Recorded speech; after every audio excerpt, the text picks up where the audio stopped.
ठीक है, सबसे पहले समझते हैं राष्ट्रीय आय के 3 विधि होती है हमारी, आय विधि, व्यय विधि, उत्पादन विधि, production method, income method and expenditure method. चलिए अब स्टार्ट करते हैं। सबसे पहले देखते हैं इनके जो चार्ट्स है हमारे कि फॉर्मूला क्या हमारा, उसके ऊपर नजर डालते हैं।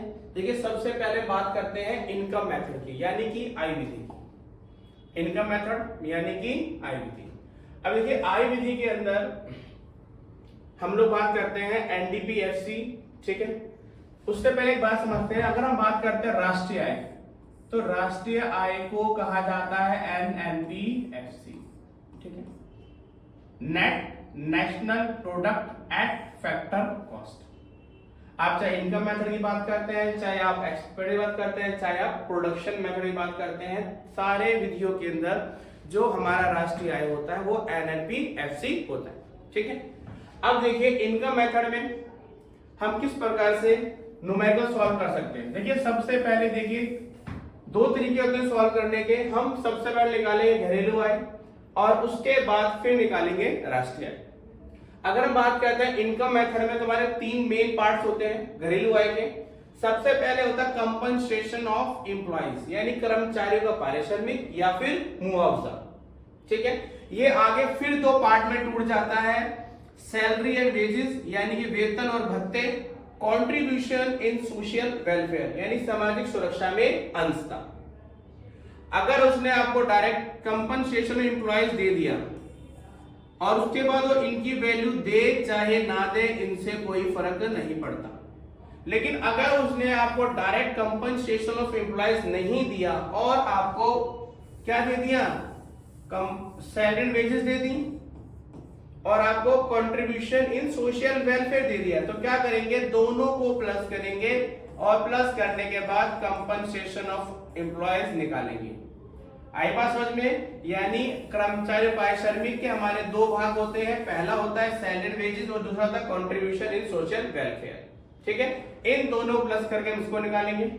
अगला पार्ट हमारा था ऑपरेटिंग सरप्लस यानी कि परिचालन अधिशेष। ऑपरेटिंग सरप्लस, परिचालन अधिशेष।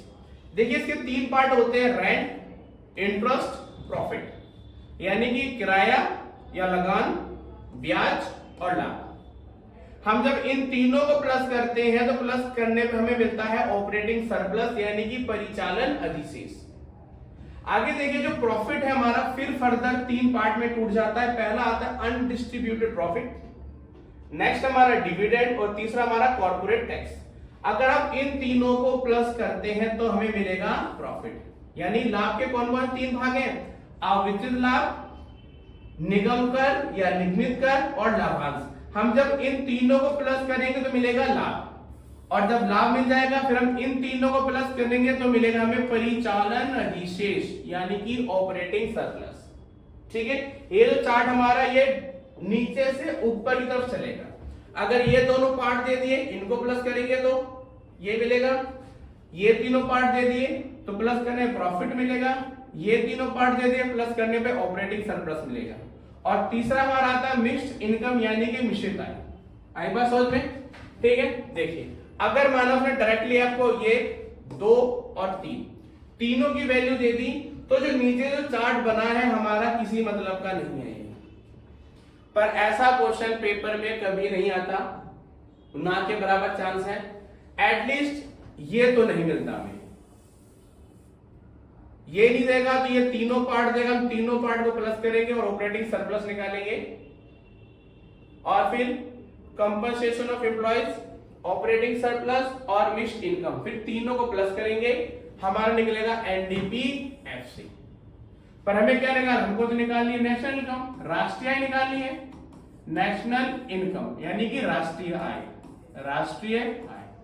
तो ये होता हमारा एनएनपीएफसी।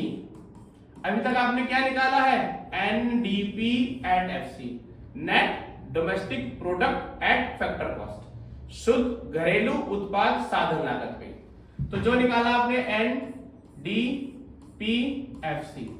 अब क्या करना है आपको डोमेस्टिक को चेंज करना है किसके अंदर, नेशनल में। क्या करना है, डोमेस्टिक चेंज करना है नेशनल में। तो ध्यान रखना है डोमेस्टिक और नेशनल का जो डिफरेंस होता है वो होता है हमारा net factor income from abroad. यानी कि विदेशों से प्राप्त शुद्ध साधन आय। तो क्या करेंगे आप यहाँ पे NFIA, आप जब ऐड करोगे तो ये आपका राष्ट्रीय आय बन जाएगा आय विधि से। आय बात समझ में? ठीक है, इसे हम क्या कहते हैं? इनकम मेथड कहते हैं। चलिए इसका एक न्यूमेरिकल ले लेते हैं हाथ वक्त, ताकि हमें अच्छी तरह समझ आ जाए। यही काम करते हैं, नेक्स्ट चार्ट समझ लेते हैं, फिर एक क्वेश्चन के अंदर हम दोनों को ले लेंगे, इनकम मेथड को भी और एक्सपेंडिचर मेथड को भी। देखिए अगला हमारा आता है व्यय विधि। अब यहाँ पे क्या कहते हैं, इसके तो मेन हमारे 1 2 3 4 घटक होते हैं हमारे। अब यहाँ पर क्या है, यहाँ पर भी थोड़ा सा हमें चार्ट को समझना पड़ेगा। अगर हमने चार्ट को नहीं समझा तो हमारा मैटर गड़बड़ जाएगा पेपर के अंदर। एक्सपेंडिचर मतलब व्यय विधि, पहले क्या थी हमारी आय विधि, अब हमारी है बच्चे व्यय विधि। चलिए समझते हैं व्यय विधि के बारे में। देखिए प्राइवेट फाइनल कंजप्शन एक्सपेंडिचर, पहला पार्ट क्या हमारा, प्राइवेट फाइनल कंजप्शन एक्सपेंडिचर, निजी अंतिम उपभोग व्यय। दूसरा आता है हमारा गवर्नमेंट फाइनल कंजप्शन एक्सपेंडिचर, सरकारी अंतिम उपभोग व्यय। तीसरा हमारा आता है ग्रॉस डोमेस्टिक कैपिटल फॉर्मेशन, सकल घरेलू पूंजी निर्माण। सबसे मेन यही है हमारा, सकल घरेलू पूंजी निर्माण। फिर हमारा आता है नेट एक्सपोर्ट, शुद्ध निर्यात। आई बात समझ में? देखिए इसके भी कोई फर्दर पार्ट नहीं है हमारे, इसके भी कोई फर्दर पार्ट नहीं हमारे, लेकिन जो सबसे बड़ी समस्या पेपर में आती है वो आती है ग्रॉस डोमेस्टिक कैपिटल फॉर्मेशन को लेकर, क्योंकि इसके नीचे बहुत सारे पार्ट होते हैं, हमें उनको समझना है। ठीक है, फिर आता है नेट एक्सपोर्ट। ये कैसे निकालते हैं हम लोग, import minus export, import minus निर्यात माइनस आयात, एक्सपोर्ट माइनस इंपोर्ट, यानी कि निर्यात माइनस आयात। जब भी आप क्या करते हो, निर्यात माइनस आयात करते हो तो हमारा शुद्ध निर्यात आता है। शुद्ध का मतलब भी डिफरेंस होता है, ध्यान रखना। जहां भी आपको शुद्ध देखने को मिल जाए वहां समझ जाना डिफरेंस की बात कर रहा है। Net export, export minus import. चलिए अब समझते हैं इसके बारे में, ग्रॉस डोमेस्टिक कैपिटल फॉर्मेशन।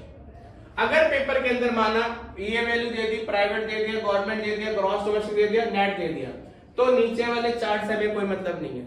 जैसे हमने पीछे पढ़ा था, हमें नीचे वाले चार्ट से कोई मतलब नहीं है, हमें सिर्फ क्या करना है, 1 2 3 4, इन चारों को प्लस करने में हमें क्या मिल जाएगा, जीडीपी एमपी, और उसके बाद हम कन्वर्ट करेंगे नेशनल इनकम में, वो बात का मैटर है।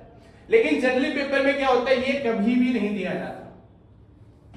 यहां भी क्या करेगा वो, इंपोर्ट अलग देगा, एक्सपोर्ट अलग देगा, तो हमें क्या करना पड़ेगा, दोनों को माइनस करके नेट एक्सपोर्ट निकालना पड़ेगा। सिमिलरली हियर हमें क्या देगा वो, नेट फिक्स्ड कैपिटल फॉर्मेशन। ठीक है, अब हमने क्या करा देखिए, अब यहां पे क्या दिया है, फिक्स दिया है। मेरे बात समझना बच्चे, अभी यहां पर मेन बात समझना, यहां पर आपका है डोमेस्टिक, मेरे बात समझो जो समझा, डोमेस्टिक यानी घरेलू। आप जब क्या करते हो, फिक्स्ड के अंदर क्या जोड़ते हो, change in stock, change in stock यानी स्टॉक में परिवर्तन।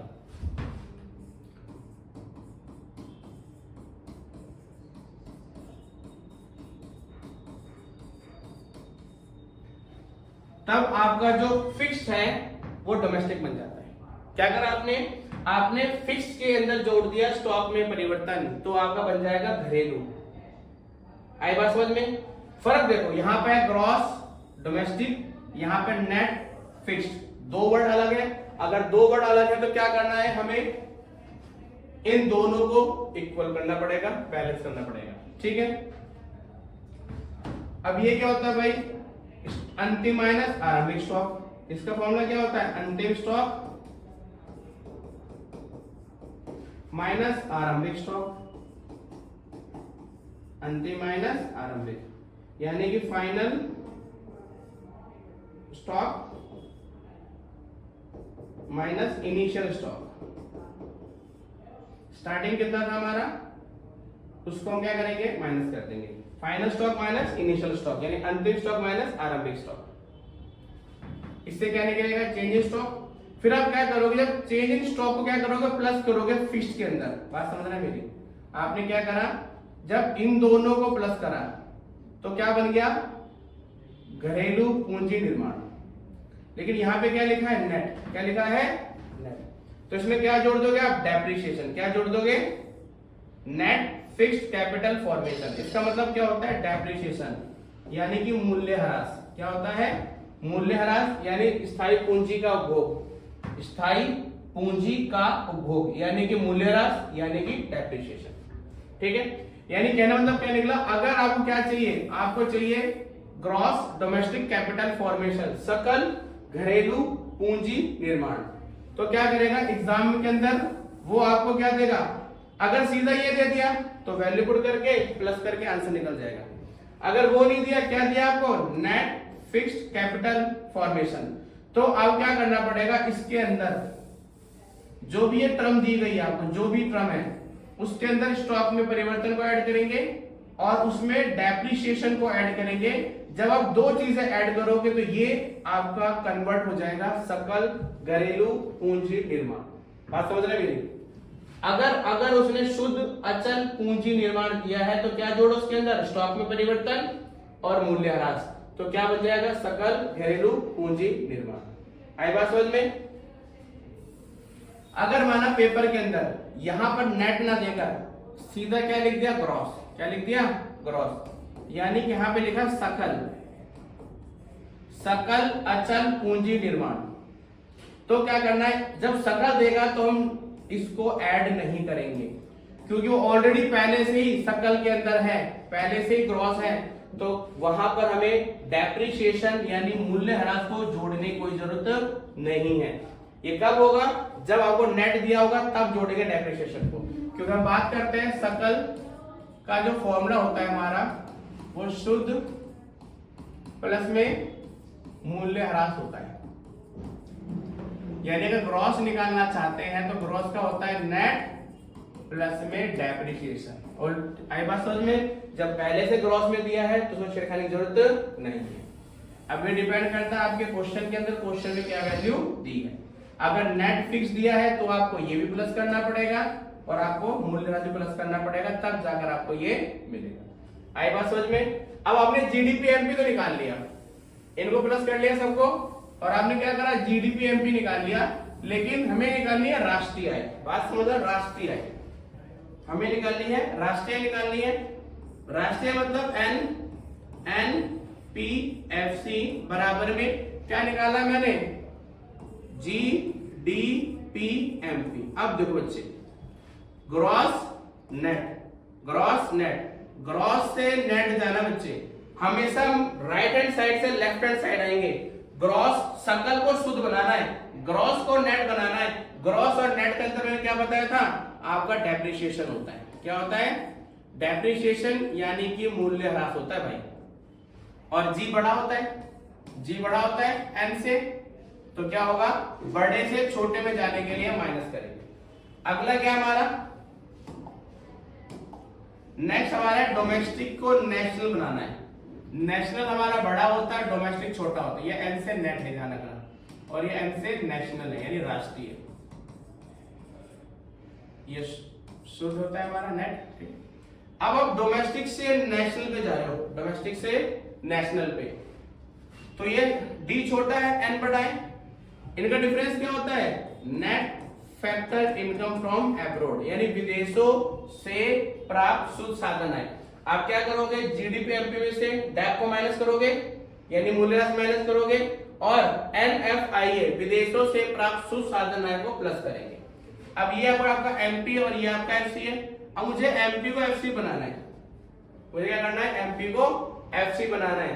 अब देखिए यहाँ पर एमपी यानी market price greater than factor cost. MP क्या है, बड़ा है किससे, साधन लागत से। इनका डिफरेंस क्या होता है, इनका डिफरेंस होता है एनआईटी यानी शुद्ध अप्रत्यक्ष कर, शुद्ध अप्रत्यक्ष कर। यानी आपको जीडीपी एमपी को एनएनपीएफसी बनाने के लिए डेप्रिसिएशन माइनस करना पड़ेगा, एनएफआईए प्लस करना पड़ेगा, नेट इनडायरेक्ट टैक्स शुद्ध अप्रत्यक्ष कर को माइनस करना पड़ेगा। जब आप जीडीपी एमपी में से इन तीन टर्म्स को प्लस माइनस कर देंगे तो आपके पास आ जाएगी राष्ट्रीय आय।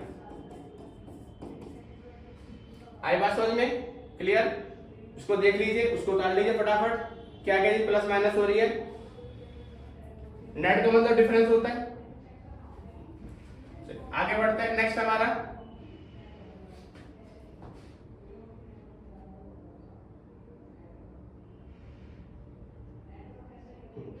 एक क्वेश्चन ले लेते हैं। ये क्वेश्चन क्या कह रहा है, फाइंड द नेशनल इनकम, आपको राष्ट्रीय आय निकालनी है। इंटरेस्ट, रेंट, एक्सपेंडिचर, प्रॉफिट सब कुछ दे रखा है। यानी कि जो क्वेश्चन है कह रहा find the national income, find the national income by income and expenditure method. हमें क्या करना है, दोनों का इस्तेमाल करना है। सबसे पहले मैंने क्या लिया भाई, इनकम मेथड लिया, इनकम मेथड यानी आय विधि।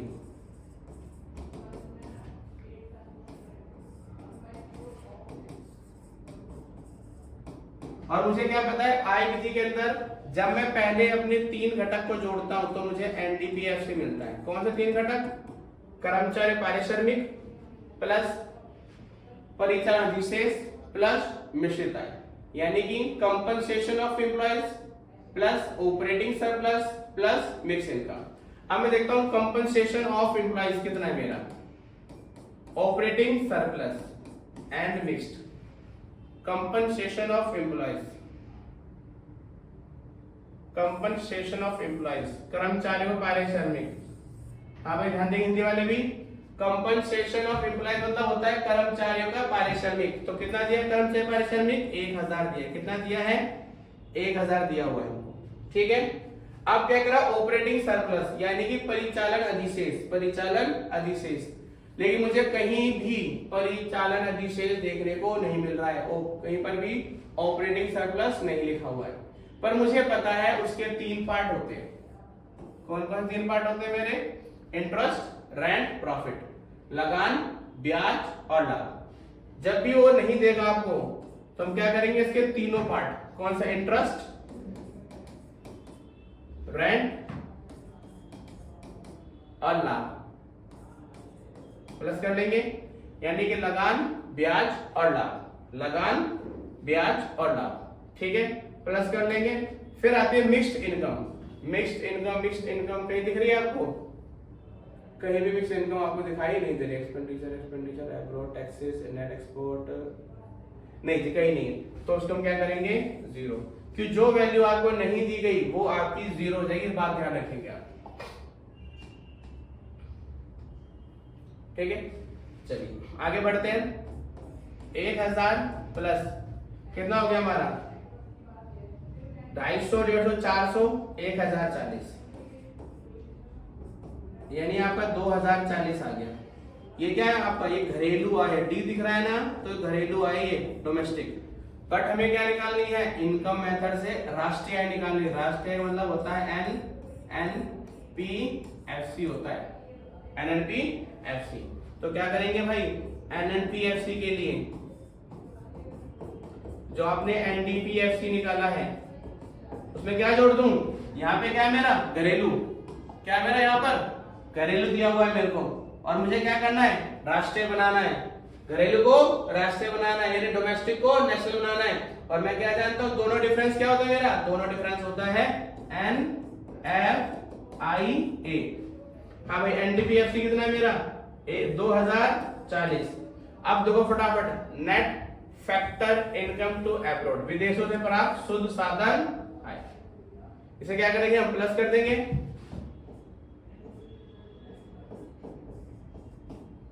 प्लस माइनस माइनस सॉल्व करेंगे, आंसर क्या आ गया, 210। यानी राष्ट्रीय कितनी मेरी, राष्ट्रीय आपकी है 210। आए बात समझ में। इस तरह से आप क्वेश्चन को सॉल्व कर सकते हैं। ये हमारी आय विधि थी, एक बार दोबारा रिवाइज कर लेते हैं। Compensation employees plus operating surplus plus mixed income, इनकी वैल्यू पुट करेंगे, हमें मिलेगा एनडीपीएफसी मिलेगा। और बाद में क्या करेंगे, एनडीपीएफसी को एनएनपीएफसी बनाने के लिए विदेशों से प्राप्त शुद्ध साधन आय को हम प्लस कर देंगे, ठीक है। अब क्या करते हैं, नेक्स्ट हमारा एक्सपेंडिचर मेथड से। कौन सा आ गया मेरा, एक्सपेंडिचर यानी व्यय विधि आ गई। हमें क्या पता है, हम जब भी क्या करते हैं, व्यय विधि के चारों घटक जोड़ेंगे तो जीडीपी एमपी मिलता है। आय विधि में एनडीपीएफसी मिलता है और व्यय विधि में जीडीपी एमपी मिलता है। चलिए पहले देखते हैं प्राइवेट। प्राइवेट कितना खर्चा है हमारा, 1200। निजी अंतिम भोग व्यय प्लस सरकारी अंतिम भोग व्यय, गवर्नमेंट एक्सपेंडिचर प्लस सकल घरेलू पूंजी निर्माण, ग्रॉस डोमेस्टिक कैपिटल फॉर्मेशन। पर मैंने क्या देखा, नेट डोमेस्टिक कैपिटल फॉर्मेशन, बल्कि मेरे फॉर्मूले में क्या था, ग्रॉस था। क्या था, ग्रॉस, यानी क्या था, सकल था। कोई दिक्कत नहीं है। हम क्या करते हैं, शुद्ध में क्या जोड़ दो, मूल्यह्रास,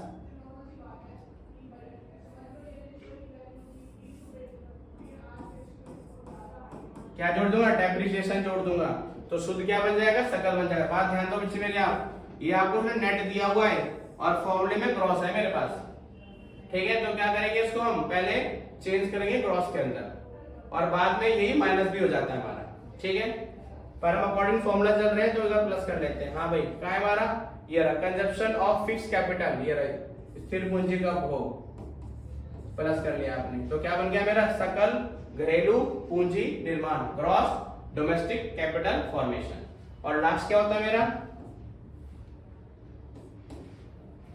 नेट एक्सपोर्ट, नेट एक्सपोर्ट कितना है मेरा, -40 दिया हुआ है।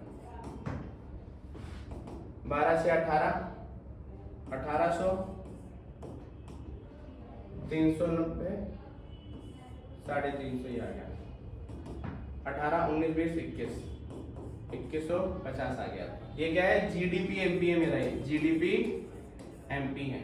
अब मुझे क्या करना है, इसको बनाना राष्ट्रीय आय, एनएनपी एफसी, और मेरे पास क्या है, जीडीपी एमपी है, ठीक है। अब क्या करना भाई, वही चेंज करना है हमें,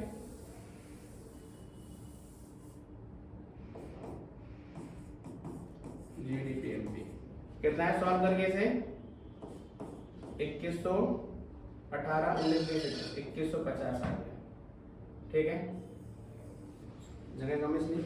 अब क्या देखते हैं, हमें चाहिए राष्ट्रीय N N P F C G D P M P. Gross को क्या बनाना है, नेट बनाना है, ग्रॉस को नेट बनाना है, सकल को शुद्ध तो माइनस डेप्रिसिएशन, घरेलू को राष्ट्रीय प्लस में NFIA और MP को FC बनाना है, तो क्या करेंगे, माइनस में NIT, यानी कि GDP MP minus depreciation minus NFIA minus NIT, ठीक है। दोबारा पढ़ लेते हैं, हमें क्या करना है, NNPFC राष्ट्रीय निकालनी है, तो क्या करें, घरेलू आय GDP MP में से डेप को माइनस करेंगे, NFIA को प्लस करेंगे और NIT को माइनस करेंगे। अब इनके वैल्यू देख लेते हैं। हाँ भाई, जीडीपी एमपी कितना है मेरे पास, 2150, कितना डेप्रिसिएशन है, 50, NFIA net factor to abroad कितनी है, -30, तो प्लस माइनस माइनस ही हो जाएगा। NIT कितना दिया आपको, नेट इनडायरेक्ट टैक्स,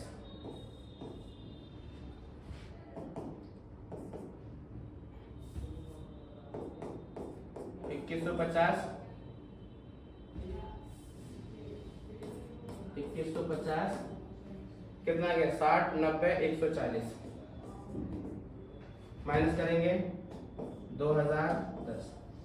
आई बात समझ में, क्या आंसर आ गया आपका 2010। ये बात ध्यान रखनी है, आप चाहे एक क्वेश्चन को जब सॉल्व करते हैं दोनों मेथड से, इनकम मेथड से करो चाहे एक्सपेंडिचर मेथड से करो, आपका जो आंसर आता है ध्यान रखना हमेशा सेम आएगा। अगर आंसर सेम नहीं आ रहा तो इसका मतलब है आपका क्वेश्चन गलत है। देखा आपने, हमने पहले सॉल्व किया था इनकम मेथड से, तब भी मेरा 2010 आया था। अब हमने सॉल्व करा है किससे, एक्सपेंडिचर मेथड से, तो तब भी क्या आ रहा है मेरा 2010 आ रहा है। इस तरह आप आय विधि और व्यय विधि के द्वारा राष्ट्रीय क्वेश्चनों को पेपर में सॉल्व कर सकते हैं। लेकिन सबसे पहले अगर आपको फॉर्मूला याद नहीं है तो पहले फॉर्मूला याद कीजिए, चार्ट मैंने बना के दे दिए, चार्ट को कॉपी में बनाइए, प्रैक्टिस कीजिए। जब फॉर्मूला याद हो जाएगा उसके बाद ही आप क्वेश्चनों को ट्राई कीजिए और तभी आप क्वेश्चनों को सॉल्व कर पाएंगे, ठीक है। और आप मेरे चैनल को सब्सक्राइब कर दीजिए ताकि आपको और भी लेटेस्ट वीडियोस आपको मिल सके।